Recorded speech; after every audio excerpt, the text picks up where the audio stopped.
Should take it a second and let me hit record here.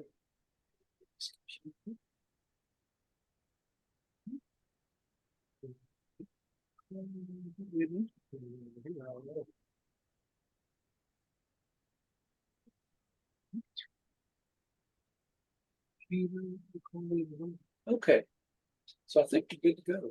Yeah, for everybody. And this is going to look a little different in this probably some of these screens because this is, I've got it set for all of us. So all of us are on the screen. I can see everybody that way. So hello, everyone. This is Dr. Roger Paul. And tonight we're going to study paper 178, the last day at the camp. This is not a super long paper, so we should be able to finish this completely tonight. And that starts on page 1929 of the original book and 178 on all the rest of them. Change the set up here, so I have to do it differently. Oops, that was not what I wanted to do. Let's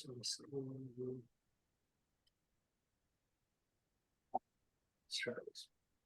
There we go. That's better. All right, Pam, you want to start out tonight? Paper 178, last day at the camp.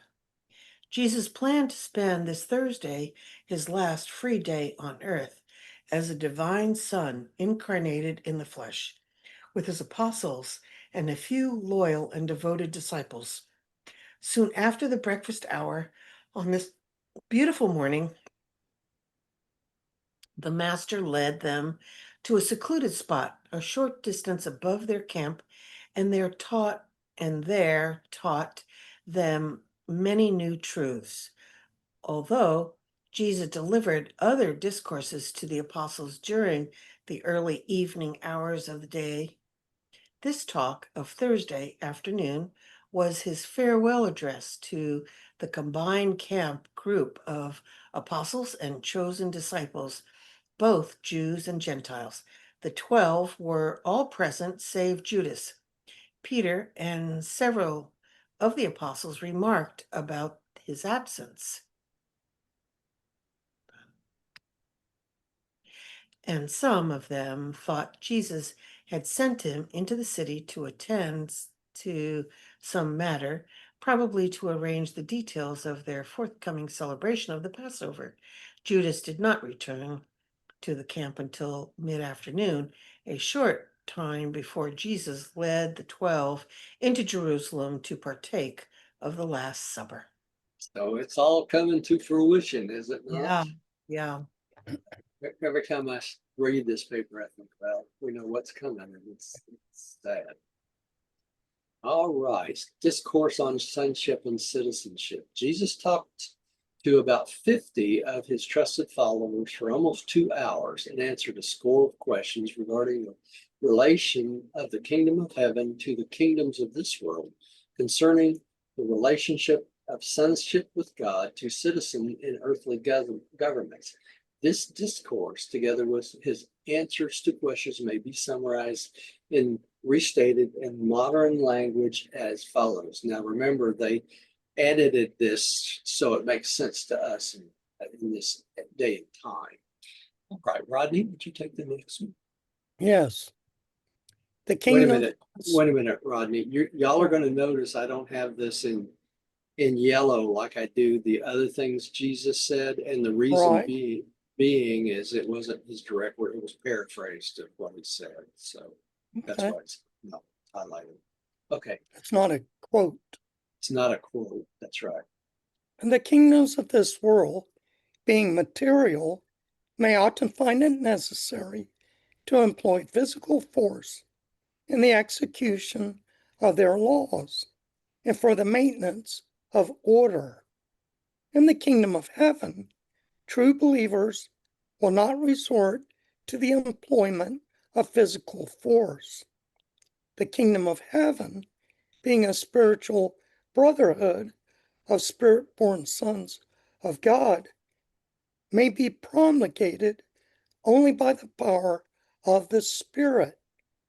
This distinction of procedure refers to the relations of the kingdom believers in the kingdoms of secular government and does not nullify the right of social groups of believers to maintain order in their ranks and to administer discipline upon unruly and unworthy members.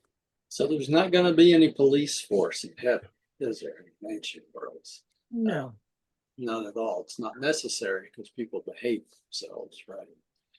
Yeah, and then it comes to Gary. Well, we don't know about Gary. I'm joking. Are you going to behave yourself when you get to the mansion world, Gary? I'm going to have fun. You're going to. Would you take the next one for us? Yeah. There is nothing incompatible between sonship in the spirit kingdom and the citizenship in the secular or civil government. It is the believer's duty to render to Caesar the things which are Caesar's and to God the things which are God's. There cannot be any disagreement between these two requirements, the one being material and the other spiritual, unless it should develop that a Caesar presumes to usurp the Prerogatives. Yeah, prerogatives. Yes, dummy Gary, I can't say it. Okay, of God, and demand that spiritual homage and supreme worship be rendered to him. In such a case, you shall worship only God while you seek to enlighten such misguided earthly rulers, and in this way lead them also into the recognition of the Father in heaven. You shall not render spiritual worship to earthly rulers, neither should you employ the physical forces of earthly governments, whose rulers may sometimes become believers, in the work of furthering the mission of the spiritual kingdom.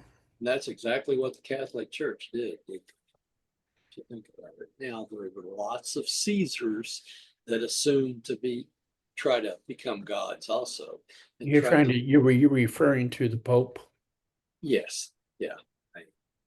There's many Caesars that tried to get people to worship, and the problem with Catholic Church is they tried to do that with the popes in Catholic Church, right? Well, until the end of World War II, the Emperor of Japan was considered a god. Yeah. Well, same thing in North Korea now. Yeah, it is. Yes. Same exact thing. Mm-hmm. Pam, would you like to take the next? Yeah. Sonship in the kingdom, from the standpoint of advancing civilization, should assist you in becoming the ideal citizens of the kingdoms of this world, since brotherhood and service are the cornerstone of the gospel of the kingdom. The love call of the spiritual kingdom should prove to be the effective destroyer of the hate urge of the unbelieving and war-minded citizens of the earthly kingdoms. But these material-minded sons in darkness will never know of your spiritual light of truth unless you draw very near them with that unselfish social service, which is the natural outgrowth of the bearing of the fruits of spirit in the life experience of each individual believer. So They don't really say more, like they don't give a for instance. No, they don't, but it all boils down to service, doesn't it, to one another. And it's going to be really interesting, I'm sure, when we get to the first mansion world, because these people will wake up there that are still in this warmongering state of mind, right? So they'll have to go to the remedial classes to get to the point where they start actually to live spiritual life. And that might take, hundreds of thousands of years just on the first mansion world, which is, think about it, that's And I would, thought I was old now, huh? yeah, really. All right. Um, I think I'm next. I As think, mortals, hey, Pam just read, so I think I'm oh, I'm next. sorry. As mortal and a material man, you are indeed citizens of the earthly kingdoms, and you should be good citizens. All the better for having become reborn spirit sons of the heavenly kingdom. As faith enlightened and spirit liberated sons of the kingdom of heaven, you face a double responsibility of duty to man and duty to God, while you voluntarily assume a third and sacred obligation, service to the brotherhood of all known believers. That's what I'm saying is service, right? Rodney, would you take the next one? You may not worship your temporal rulers, and you should not employ temporal power in the furtherance of the spiritual kingdom, but you should manifest the righteous ministry of loving service to believers and unbelievers alike. In the gospel of the kingdom, there resides the mighty Spirit of truth, and presently I will pour out the same Spirit upon all flesh. The fruits of the Spirit, your sincere and loving service, are the mighty social lever to uplift the races of darkness, and the Spirit of truth will become your power multiplying fulcrum. Well, that's how it spreads, right? It's interesting here that he says outright that that the kingdom should not be spread uh, through the process of conquering. You see that in a sense? Right. Would you say the process of what? Conquering other Oh, religions. In other words, just what the Catholic Church tried to do by spreading the gospel as the Catholic Church, going to war with all these other beings was exactly opposite of what they should have been doing. Right? And it's the same way with the Muslims. When they go to war and want to kill everyone that's not a Muslim, they're making the same mistakes as the Catholics do. Didn't Abraham try that? He did. Abraham tried to wipe out every tribe that did not agree with what he thought. Hmm. And we know that when he was coming back from one of those wipeout sessions, that's when Melchizedek stopped him from sacrificing his own son. Right. So it's a perfect example how that does not work. So, okay, Gary, I think you. display wisdom and exhibit sagacity, sagacity in your dealings with unbelieving civil rulers. By desert Discretion. discretion. What's wrong with me today?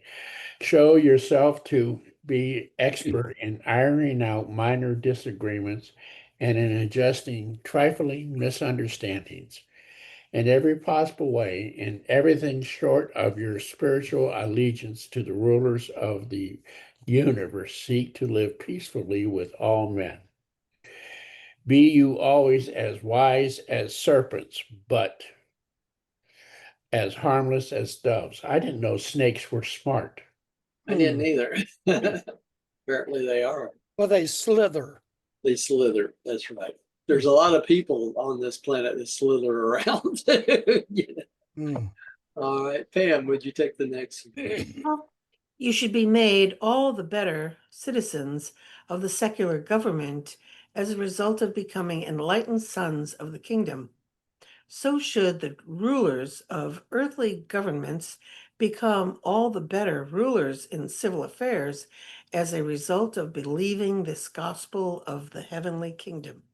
The attitude of unselfish service of man and intelligent worship of God should make all kingdom believers better world citizens, while the attitude of honest citizenship and sincere devotion to one's temporal duty should help to make such a citizen the more easily reached by the Spirit call to sonship in the heavenly kingdom. All right. So becoming this sort of citizen should help you along, not only in this life, but in the life to come. So long as the rulers of earthly government seek to exercise the authority of religious dictators, you who believe this gospel can expect only trouble, persecution, and even death. But the very light which you bear, it's interesting how Jesus forewarns on exactly what's going to happen in the church. Yeah. But the very light which you bear to the world, and even the very manner in which you will suffer and die for this gospel of the kingdom, will in themselves eventually enlighten the whole world and result in a gradual divorcement of politics and religion. They'll separate completely. The persistent preaching of the gospel of the kingdom will someday bring all nations a new and unbelievable liberation, intellectual freedom, and religious liberty. It's still happening. Okay, Rodney. Under the soon coming persecutions by those who hate this gospel of joy and liberty, you will thrive and the kingdom will prosper. But you will stand in grave danger in subsequent times when most men will speak well of the kingdom believers, and many in high places nominally accept the gospel of the heavenly kingdom. Learn to be faithful to the kingdom even in times of peace and prosperity. Tempt not the angels of your supervision to lead you in troublous ways as a loving, disciplined design to save your ease-drifting souls. Ease drifting, isn't that interesting? Mhm. Gary, would you take the next one? Remember that you are commissioned to preach this gospel of the kingdom, the, the supreme desire to do the Father's will, coupled with the supreme joy of the faith realization of sonship with God. And you must not allow anything to divert your devotion of this one duty. Let all mankind benefit from the overflow of your loving spiritual ministry, enlightening intellectual communion, and uplifting social service. But none of these humanitarian labors, nor all of them, should be permitted to take the place of proclaiming the gospel.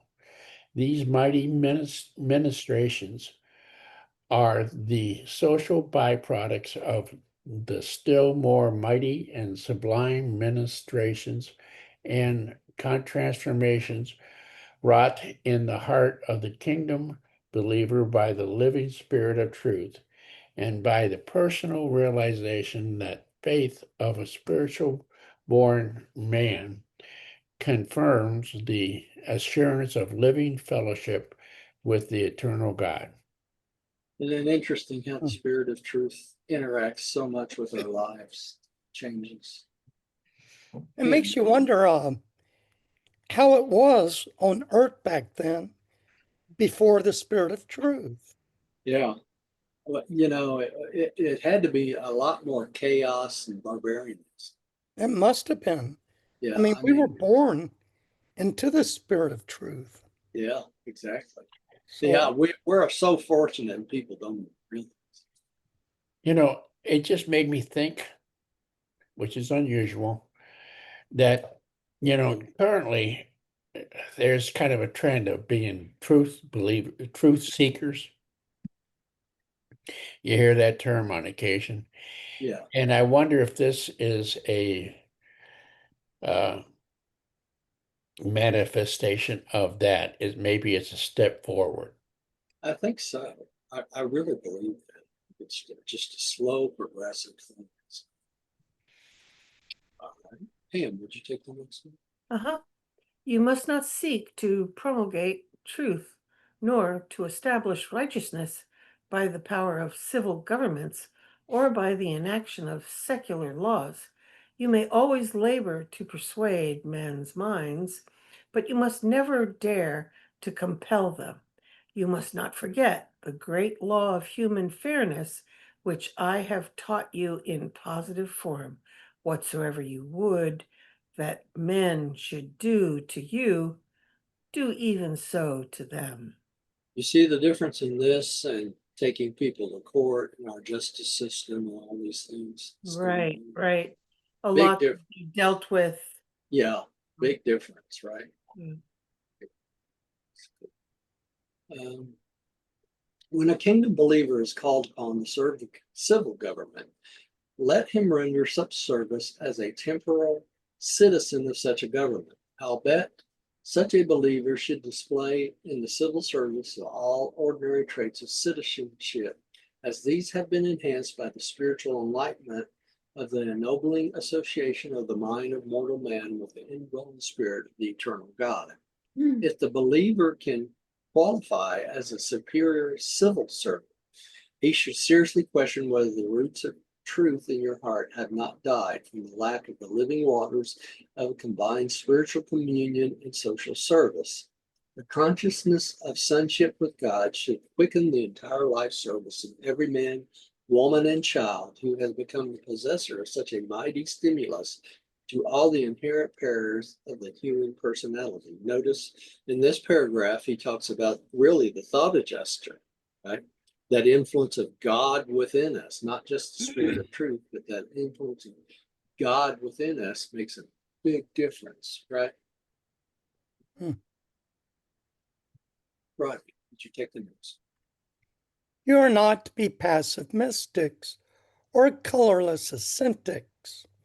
You should not become dreamers and drifters, supinely trusting in a fictitious providence to provide even the necessities of life. You are indeed to be gentle in your dealings with erring mortals, patient in your intercourse with ignorant men, and forbearing under provocation. But you are also to be valiant in defense of righteousness, mighty in the promulgation of truth, and aggressive in the preaching of this gospel of the kingdom, even to the ends of the earth. Yeah, that's pretty good instructions, wouldn't you? Yeah, Gary, would you take the next one? Did you flip it yet? Yeah. yeah, you Okay. get the little one. The gospel of the kingdom is a living truth. I have told you it is like the leaven of in the dough, like the grain of mustard seed, and now I declare that it is like the seed of the living being, which from generation to generation, while it remains the same living seed, unfailingly unfolds itself in new manifestations and grows acceptably in channels of new adaptations to the particular needs and conditions of each successive generation. Wait a minute, Gary, I want to put something that's peculiar needs and conditions. That's a What did I say? particular. Oh, Yeah. Yeah, but it's definitely peculiar the way each okay. person. It was peculiar how I said it. Yeah. Uh, the revelation I have made to you is a living revelation, and I desire that it shall bear appropriate fruits in each individual and in each generation in accordance with the laws of spiritual growth, increase, and adaptive development. From generation to generation, this gospel must show increasing validity and exhibit greater depth of spiritual power. It must not be permitted to become merely a sacrificed memory, A Sacred. sacred sacred memory. memory. What's wrong with me? Yeah. A mere tradition about me and the time in which we now live. And that's exactly what happened, didn't it? The Yeah, they teaching, weren't listening. no, they weren't listening. Jesus wanted to avoid this exact thing as the gospel about Jesus instead of the gospel of Jesus, right? Hey, would you take this? And forget not, we have made no direct attack upon the person or upon the authority of those who sit in Moses' seat. We only offered them the new light, which they have so vigorously rejected. We have assailed them only by the denunciation of their spiritual disloyalty to the very truths which they profess to teach this and safeguard. We clashed with these established leaders and recognized rulers only when they threw themselves directly in the way of the preaching of the gospel of the kingdom of the sons of men. And even now, it is not we who assail them, but they who seek our destruction. Do not forget that you are commissioned to go forth preaching only the good news. You are not to attack the old ways. You are skillfully to put the leaven of the new truth in the midst of the old beliefs. Let the Spirit of truth do his own work. Let controversy come only when they who despise the truth force it upon you. But when the willful unbeliever attacks you, do not hesitate to stand in vigorous defense of the truth, which has saved and sacrificed you. So we can't be, Sanctified. yeah, we can't be cowards, can we? Right. Throughout the vicissitudes of life, remember always to love one another. Do not strive with men, even with unbelievers. Show mercy even to those who despitefully abuse you. Show yourselves to be loyal citizens, upright artisans, praiseworthy neighbors, devoted kinsmen, understanding parents, and sincere believers in the brotherhood of the Father's kingdom. And my spirit shall be upon you now and even to the end of the world. Right, right. When Jesus had concluded his teaching, it was almost 1 o'clock, and they immediately went back to the camp where David and his associates had lunch ready for them. The timing went there. All right. Rodney, why don't you take that was really short. Okay. Take this one too. 2, after the noontime meal. Not many of the master's hearers were able to take even a part of his forenoon address. Of all who heard him, the Greeks comprehended most. Even the 11 apostles were bewildered by his allusions to future political kingdoms and to successive generations of kingdom believers. Jesus' most devoted followers could not reconcile the impending end of his earthly ministry with these references to an extended future of gospel activities.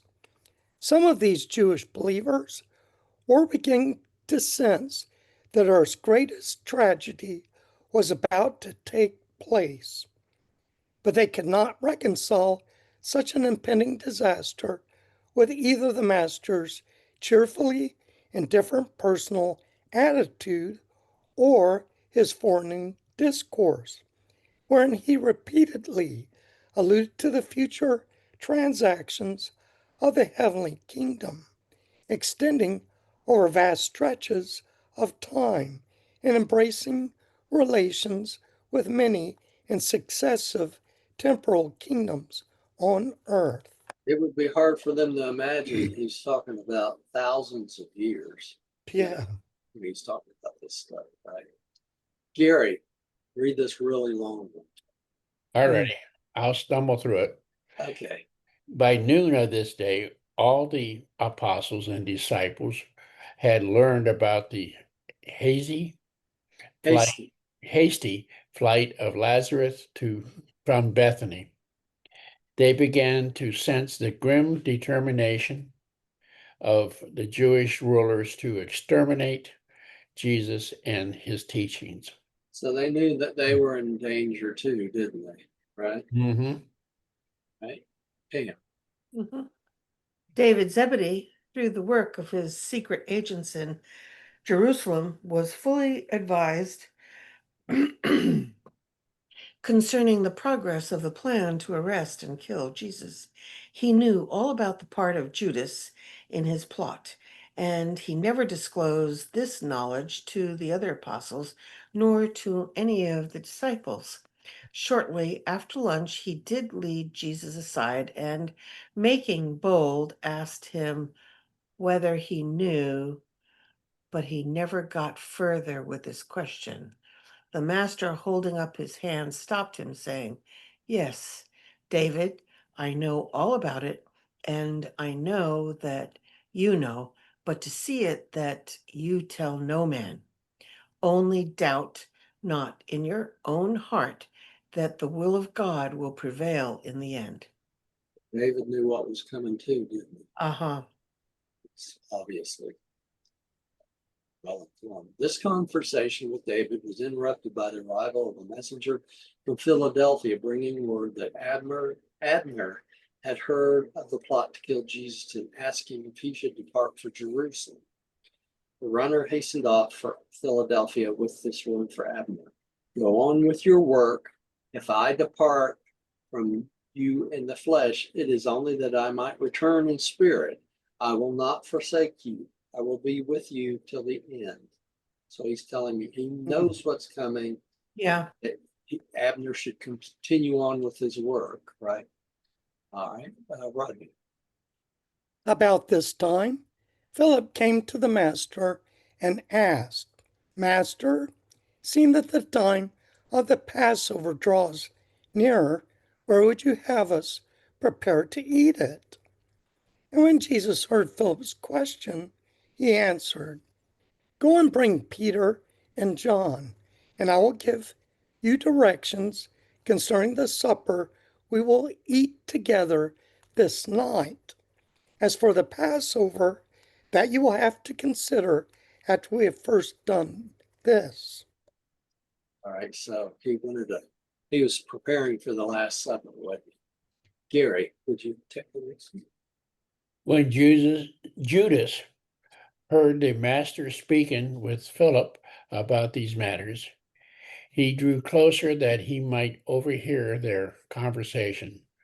But David Zebedee, who was standing near, stepped up and engaged Judas in conversation, while Philip, Peter, and John went to one side to talk with the master. So he didn't want him to hear about where the Last Supper was going to be, did he? Yeah. Because he was afraid they would come and get him that very night.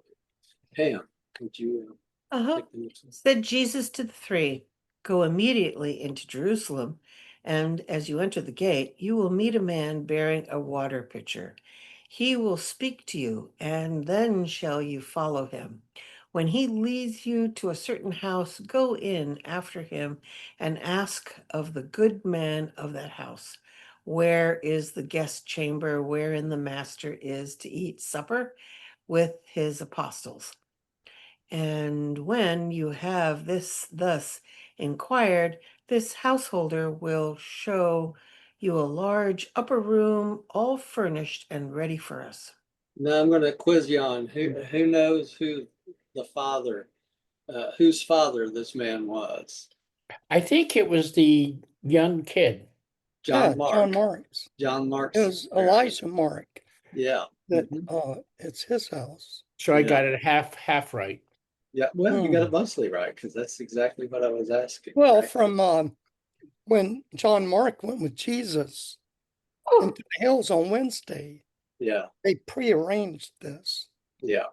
When the apostles reached the city, they met the man with the water pitcher near the gate and followed on after him to the home of John Mark, where the lad's father met them and showed them the upper room in readiness for the evening meal.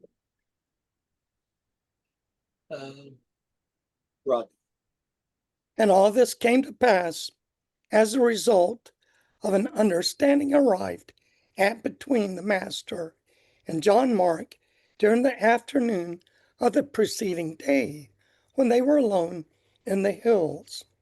Jesus wanted to be sure he would have this one last meal undisturbed with his apostles, and believing if Judas knew beforehand of their place of meeting, he might arrange with his enemies to take him. He made the secret arrangement with John Mark. In this way, Judas did not learn of their place of meeting until later on, when he arrived there in company with Jesus and the other apostles. That's pretty wise, wasn't it? Yeah. All right, Gary, would you take the next one? David Jebediah had much business to transact with Judas, so that he was easily prevented from following Peter, John, and Philip, as he so much desired to do. When Judas gave David a certain sum of money for provisions, David said to him, Judas, might it not be well under the circumstances to provide me with a little money in advance of my actual needs? And after Judas had reflected for a moment, he answered, yes, David, I think it would be wise. In fact, in view of the dis- disturbed, dis, conditions in Jerusalem, I think it would be best for me to turn over all the money to you. They plot against the master, and in case anything should happen to me, you would not be hampered. And it was him that was going to happen to him. What? They thought, Basically, he was Yeah. getting out of town. Yeah. But Yeah. interesting that he did that. Yes, it is. And it shows that deep down inside, he still had some morals, right? yeah. Even though he was fixing to betray his own master. Pam, would you take the next one, please? And so David received all the apostolic cash funds and receipts for all money on deposit. Not until the evening of the next day did the apostles learn of this transaction. It was about half past 4 o'clock when the three apostles returned and informed Jesus that everything was in readiness for the supper. The master immediately prepared to lead his 12 apostles over the trail to the Bethany road and on into Jerusalem. And this was the last journey he ever made with all 12 of them. Yeah. Awesome. And there's a picture of Jerusalem and where they actually Hmm. Okay.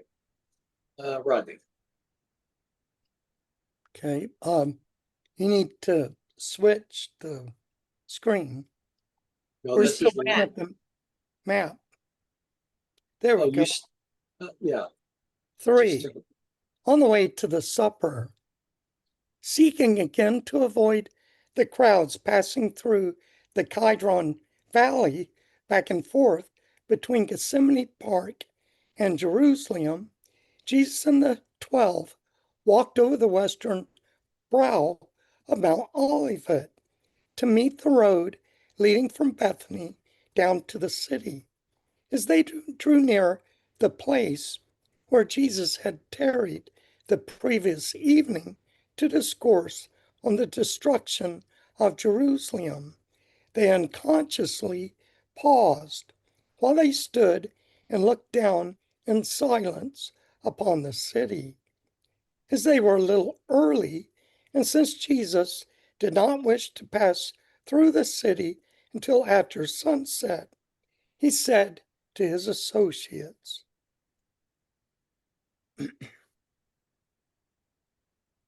here. Sit down and rest yourselves while I talk with you about what must shortly come to pass. All these years I have lived with you as brethren, and I have taught you the truth concerning the kingdom of heaven, and have revealed to you the mysteries thereof.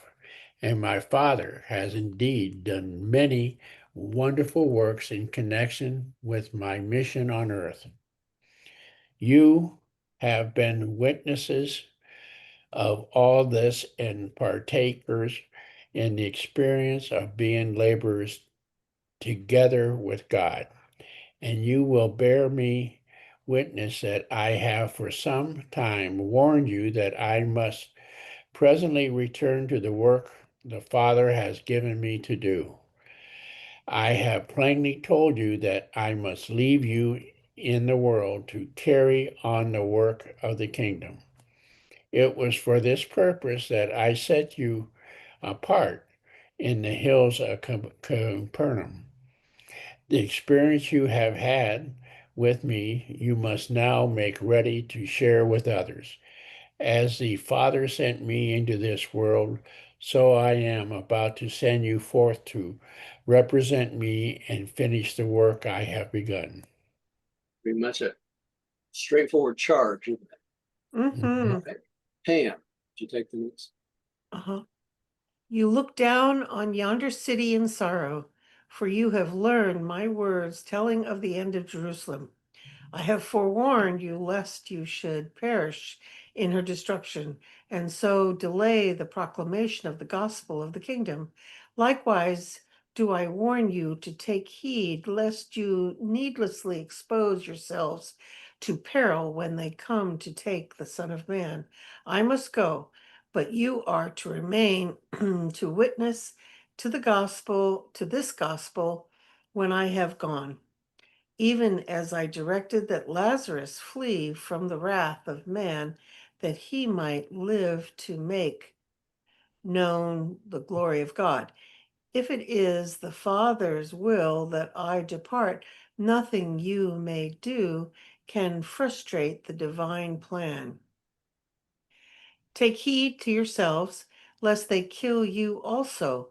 Let your souls be valiant in defense of the gospel by spirit power, but be not misled into any foolish attempt to defend the Son of Man. I need no defense by the hand of man. The armies of heaven are even now near at hand, but I am determined to do the will of my Father in heaven, and therefore must we submit to that which is so soon to come upon us. 144,000 pairs of angels, something like that, right?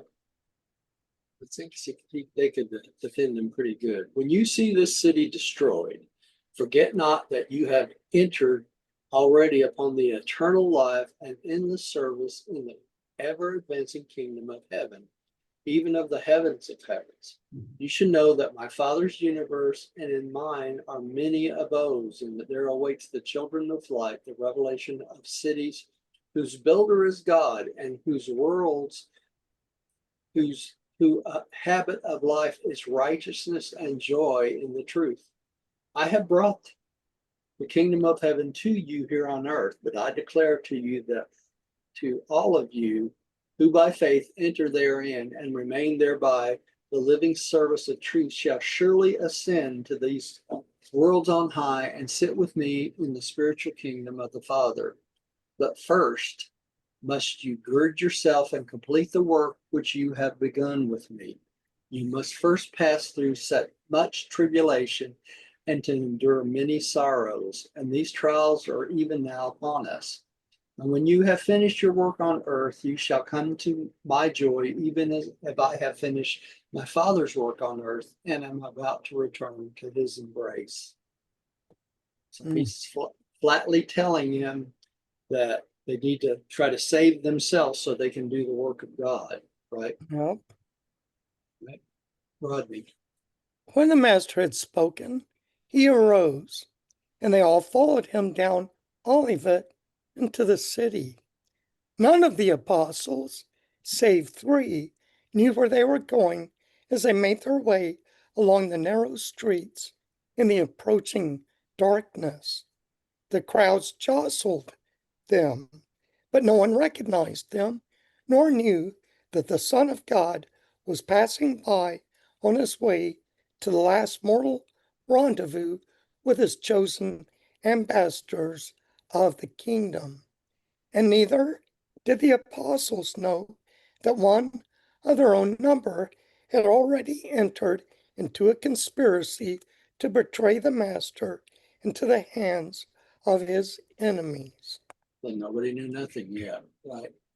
Gary, John Mark had followed them all the way to the city, and after they had entered the gate, he hurried on by another street so that he was waiting to welcome them to his father's home when they arrived.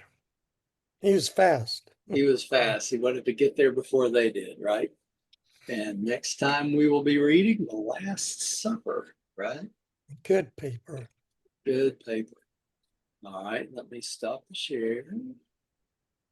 And share the acceptance. There we go. I'll see the prayer. Who is it, Pam? I wasn't here last Thursday, so who read Thursday? Roger.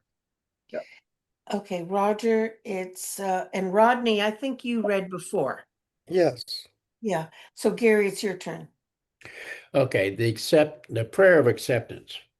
I believe that God is my paradise Father, and that only by faith am I saved. No sacrifices necessary. By this same faith, I became a child of God, and know that all men and women were my brothers and sisters. We know the Son of God, the sovereign of our universe in Lebanon, as Christ Michael, Jesus of Nazareth, by allowing the will of God to become my will. I will someday stand in the presence of the Paradise Father. In the name of Christ Michael, Jesus of Nazareth, amen. Amen. All right, yeah, that was a good paper, wasn't it? Yeah. Okay, Thank you, Roger. you're welcome, and we'll plan on doing the Last Supper on Thursday. Okay, cool. And we'll see everybody and thank everybody at home who comes and listens to us and shares us with others. We appreciate it. And we will hope to see you Thursday. Love you guys. Good night, everybody. Love you guys. Thank you. You're Good welcome. night. Good night.